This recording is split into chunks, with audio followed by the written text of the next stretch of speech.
Greetings. Welcome to week 10. Can you believe it?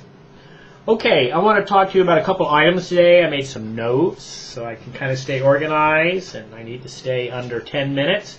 Let's talk a little bit more about topic selection. I gave you a lecture last week about that. I directed you to the New York Times. And over on the right-hand side of the New York Times is always their commentary section. And I don't want to get into debate if New York Times is left-leaning or right-leaning or whatever, okay? There's plenty of commentary in the New York Times that is middle of the road. There's plenty of commentary that's either left or right, okay? The Times tries very hard to cover the entire spectrum, so there should be plenty of good topic ideas for you there, all right? If that makes you uncomfortable, you can go to the Christian Science Monitor. Nobody ever accuses that of being left or right, all right? And it's considered a very, very good newspaper with very highly professional journalists covering a huge number of topics, and they have a lot of commentary there. My goal is to drive you towards what I call a topical topic, something that's being talked about presently. All right? I'm trying to get you away from the typical tree-hugging topics or gun control or legalization of marijuana. Those are all garbage topics, all right? You can't change anybody's mind on any of those things. So I'm trying to get you into something really current and really relevant, and yet give you some free choice at the same time. So if you're uncomfortable with the New York Times, you can go to the Christian Science Monitor. That's simply csmonitor.com. I'm looking at it right this second. And over on the left-hand side, about halfway down the home page of csmonitor.com, you'll see a whole item called commentary. There's a couple of present links there, but if you click on the word commentary, it'll take you to lots of articles. Commentary is just simply opinion pieces, all right? They're topical, but they're opinion pieces.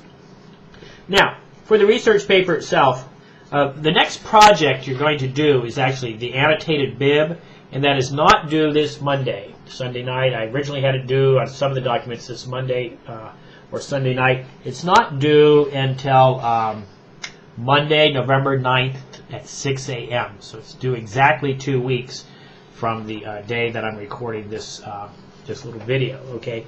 The annotated bib is a big project. You're going to have a total of 5 sources, 5 academic sources. That's the same number of sources that you have to have in your research paper. Now that doesn't mean you can't have more sources. It doesn't mean you can't change your sources as you write your research paper. That's fine. But I'm trying to get you organized and trying to get you to do this paper step by step and not procrastinate and put it off to the last minute, okay? So that's what an annotated bib does. It helps you get organized. Now I'll talk in detail next week about annotated bib. This week I need to help you get through your topic, and your topic is due next Sunday night, this coming Sunday night. Here's a discussion posting where you're going to put your topic, and on Monday I'm going to start going through those and say, okay, sounds good, sounds bad, whatever. All right, so you need to have your topic firmly in mind by this coming Sunday night. You need to have picked out your article. This article I'm talking about just simply is a springboard for your paper. You can still take any position you want, left, right, middle of the road, whatever you want to call it, okay? I don't care. But it has to be a supported opinion, and I'll talk more about that next week. So you're going to use this one article as one source. Then you're going to go to either Academic Search Premier and or Opposing Viewpoints Resource Center and find 4 academic sources out of those 2 databases. You're not going to use Google, okay? And when you look at some of my lectures, you'll see why we're not going to use Google. So that said, I'd like for you to work very hard this week to find a topic, either one out of the New York Times or the Christian Science Monitor, and make sure you get the discussion posting on that posted by this coming Sunday night. Then I'm going to review those, and I want you all looking at each other's topics and giving some ideas. Be helpful, all right? Give ideas to each other. Please be helpful. That's what this whole idea of group brainstorming is all about. That's what the discussion is for, is to build each other's knowledge. So I think that's pretty straightforward about topics. If you have any question, please get hold of me.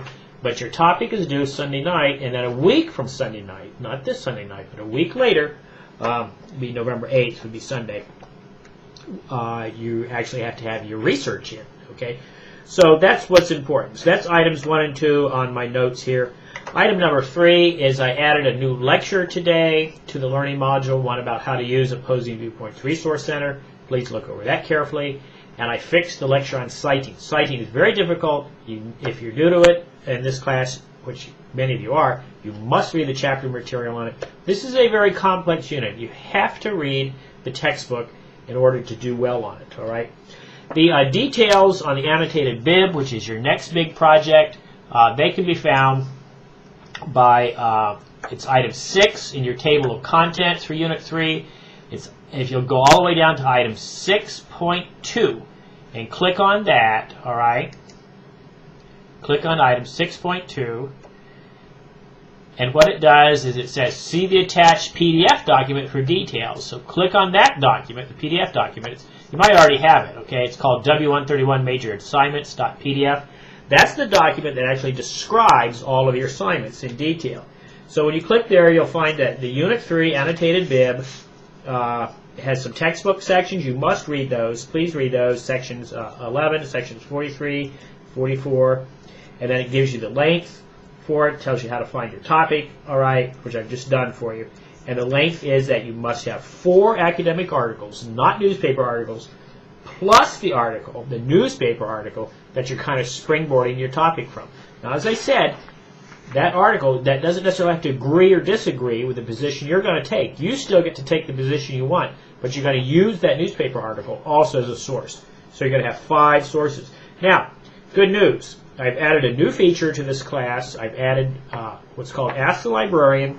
If you go to the home page and click on Class Resources, you'll see at the bottom of that folder, Class Resources folder, right at the bottom you'll see a discussion posting called Ask the Librarian. Click on that link, and what you can do there is you may make a posting, and that'll allow you to ask the librarian a question. We have a librarian assigned to this class who will answer questions. So you could, the librarian will help you answer questions about your topic, help you focus your topic, and direct you to the kinds of search terms that you need to actually find articles about your topic. She'll primarily be working in Academic Search Premier for you, okay? But she'll help you formulate keywords, they're called, to help you find articles about your topic. She won't actually find articles for you, but she will direct you to that. So that's called Ask the Librarian, and I will give you up to 5 points of extra credit if you use that thoroughly over the next couple of weeks. And by using it, I mean you must ask a question and you must respond back to the librarian. Don't just get the answer and then move on, okay? You must respond back, and you should do this several times to get full credit. You can also look at each other's and make comments there, okay? So Ask the Librarian is kind of meant for the whole class, and it gives you direct contact with the librarian. She'll be checking it Monday through Friday, 8 to 5, to see if she can't answer your questions. So I need to keep this lecture short. That's pretty much it. As usual, if you have questions, you know where to find me.